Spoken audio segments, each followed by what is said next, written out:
Hi Libra, welcome to your June 2018 love reading. It's Rena.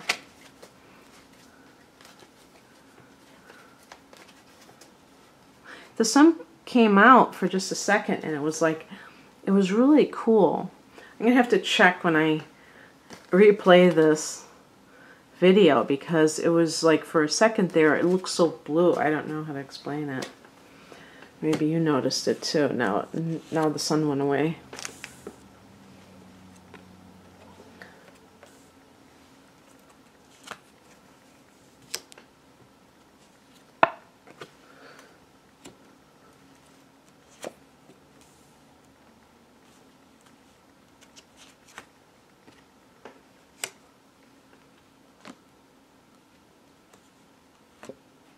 Wow, you got a lot of major arcana cards.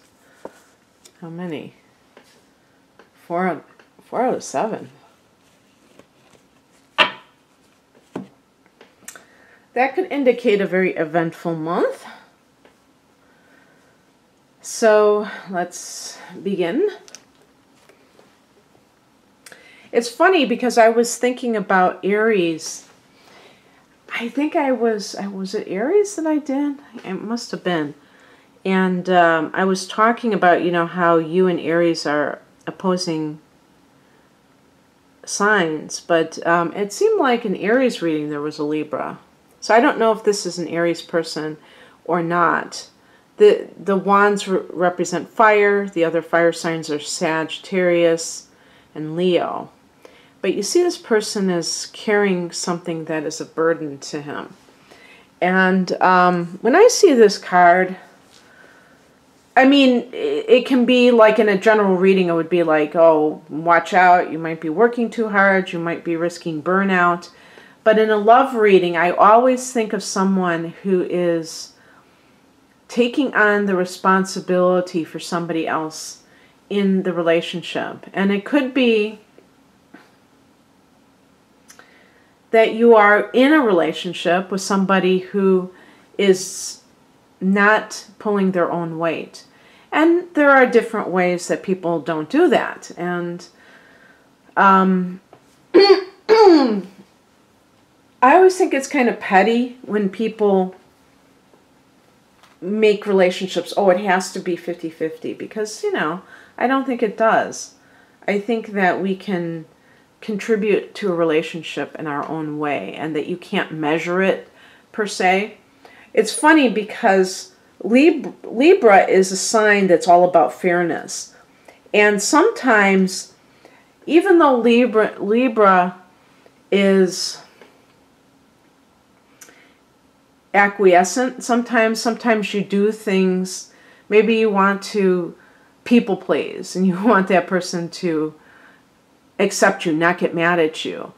I believe that a lot of Librans get upset at some point when they feel like there's an imbalance in a relationship. It doesn't even have to be a romantic relationship. Could be on the job, could be with a friend. And I feel like that's what's happening here. But it might not just be that, it might not just be like the typical thing where they're using you for your money, or, you know, like they don't have a job and they want to live off of you. I'm not necessarily talking about it from that point of view, although I did get the Four of Pentacles, so in some cases you do have to watch your money. But the Moon card can point to addiction, and I was just doing Cancer's reading, and I was talking about that for their reading, because that seems to be coming up a lot recently, or I am starting to incorporate that into readings, because I feel like that's probably more common than is talked about. And so you may be dealing with somebody who doesn't know how to handle their problems, and so maybe they drink too much, or they might have a mental imbalance where they don't know how to regulate themselves properly. And at first you might have thought that, oh, they're just very sensitive, or they're just this. But then as you get to know them better, you understand that they have, I don't know, I'm not a, I'm not trained in psychology, but I would call like maladaptation. Adaptation. They're not well adjusted to life in some way. So I'm going to just keep going. You'll see what I mean here. Because this is the challenge, and this is the Page of Wands. Again, this may be a fire sign person, and they're immature. And because pages relate to children. Especially because pages relate to, but also immaturity, I should say. But they also relate to messages, communication. So this person may not know how to communicate like an adult. Maybe all they know how to do is yell. Maybe they're like a rageaholic. And so I would definitely say somebody who is an Aries, but a Leo person for sure can also get into that way of being, which is very, they're trying to intimidate, basically. They may never admit it, but that's what they're trying to do. And they're doing that because that's the only way they know to get their needs met, is by intimidating, and then you'll give in to them. So that's one possibility that's going on here. It could be that you're just single and you're working a lot and you don't have time for a relationship.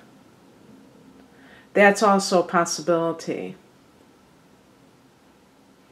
And you may not even, with the Page of Wands in reverse, you may feel like when you try to communicate, maybe even online or something like that, you don't get, it feels negative to you. So you may just be like kind of going to work and coming home, and you don't feel that sense of like outlet for being able to meet new people. That, if you're single, that might be going on for you. But I feel like there's this sense of struggle if you're involved in a relationship because you're doing all the work. And at the base of this is the Star card. So either you've met an Aquarius person, which I guess is possible, or it could be that the Star card means that you're healing from beliefs or actual experiences that have kind of like giving you a certain mindset, and now you realize that you are carrying that burden. The Star card is about renewed hope. I think I said renewed hope, a sense of optimism returning to your life. But the heart of the matter is the Ten of Wands. So these two cards can coincide. It's just that you may need to make some changes in your life in order to fully experience the sense of liberation and hope. You may have met somebody, Libra, or you may meet somebody who will show you what you've been missing. And that will allow you to compare it to what you have been dealing with, and you'll say, oh my God, why have I been tolerating this one-sided relationship for this long? The spiritual message is the Moon. Now, this can have many possibilities. I mean, there was a blue moon.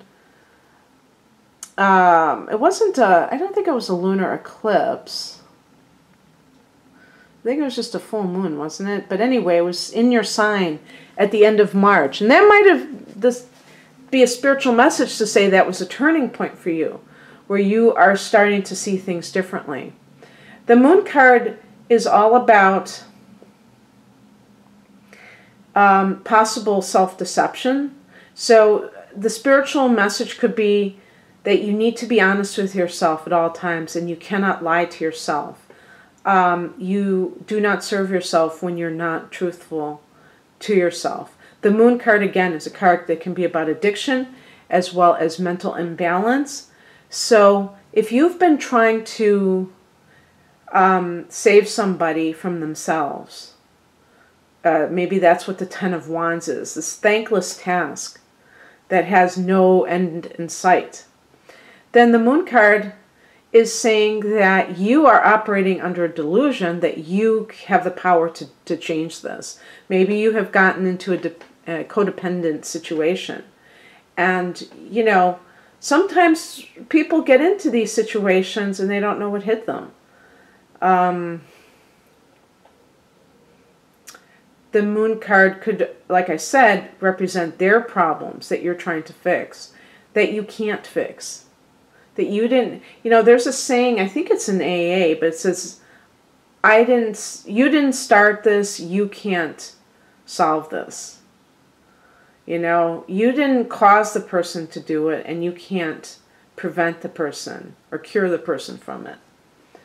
I think we can help people. I really do, especially if we're living with them, to live a life of sobriety and live a life of sanity. By our actions. I think for sure that we influence other people, the people around us, but I don't think we can ultimately save them. And it's not our call. It's not our decision. So you may be dealing with something that you need to like kind of just get over, because you are starting to really come into your own, Libra. And I think you're going to feel a sense of renewal, a sense of optimism. Maybe there is a person who is in your corner, who has your back. And yet you still have this other relationship to contend with. The advice is the Four of Pentacles. I think I got this for another sign in the same position. Maybe Sagittarius. Hey, maybe this is a Sagittarian who's doing this to you. But this is about getting a handle on your finances. If you need to leave a particular domestic situation and you don't have the money, then you may have to work overtime. Maybe that's what you're contemplating, is working overtime in order to save, to move. Maybe you have been free with your pocketbook and you need to clamp down because somebody else is spending all your money, and that is hurting you. So it depends on the individual, but the advice is to be a wise money manager and to hold on to your money. What is coming in is represented by the Devil card. This is a card associated with Capricorn. There is a full moon in Capricorn, interestingly enough, at the end of June 28th. But so timing-wise, what would that possibly mean? Well, that would fall in your 4th house of home and family. So I don't know if that would be, if that would be connected to a marriage breaking up or anything like that.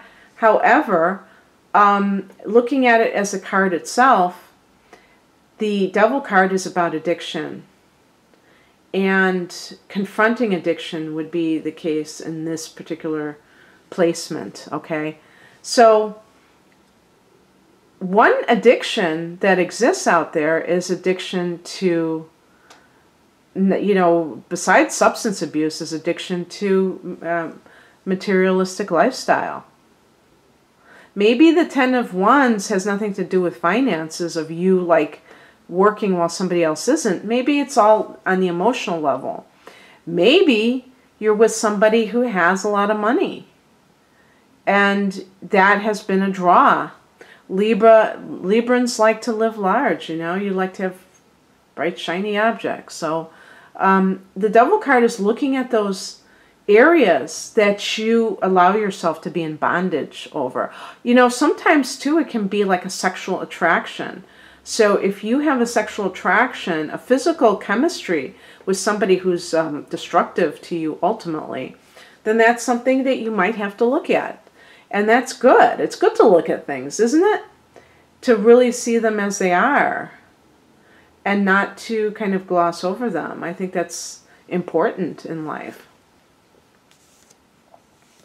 The outcome is the Hermit card. So you may be kind of going on a spiritual quest inside of yourself. You may be uncharacteristically solitary, because the Hermit is a card of solitude, and you may be seeking your own counsel, which is always nice. I'm sorry to repeat myself, but I can't help it. I get such a kick out of this because I think of Libra as a sign that likes to ask other people opinions about their own life. And I actually went through this with a Libra person once, which was, kind of maddening, because it's like the person didn't listen to me anyway. The person was asking me what I thought about a certain decision that they had made about whether or not to decorate their house. And I gave my opinion, and this person asked another person next to me and got a different answer, but they agreed with that person because they just wanted to hear somebody who agreed with them, because they weren't like quite sure if they could trust their opinion, apparently, their own opinion for their own life. And so my thing is saying that it doesn't matter what other people think about your life. It's your life. There are going to be many different opinions from different people on whatever, what you're wearing. If you ask somebody, do you like this dress? Maybe the person would say, no, it's hideous. Okay, this is a hideous dress. Okay, but somebody else can come along and think it's awesome. So it doesn't matter. And it doesn't even matter. What if you bought it, so you must like it? So why are you asking other people whether they like it? So the same thing goes for your relationships. Yeah, sometimes it's nice if you really have a good friend that you think is wise to talk about challenges in your life. But sometimes it's wise to keep your own counsel. And that sounds like that's what you're doing right now, where you're just kind of like not getting into your problems with other people, but more like wanting to try to figure things out for yourself. The Hermit card also connects to Virgo, so that might be somebody who is of assistance in your life at this time. And that's what I have for you, Libra. I hope that you enjoyed this, and if you'd like a private reading, the link to my website is below. My website is rainamoon.astrology.com. Take care. Bye.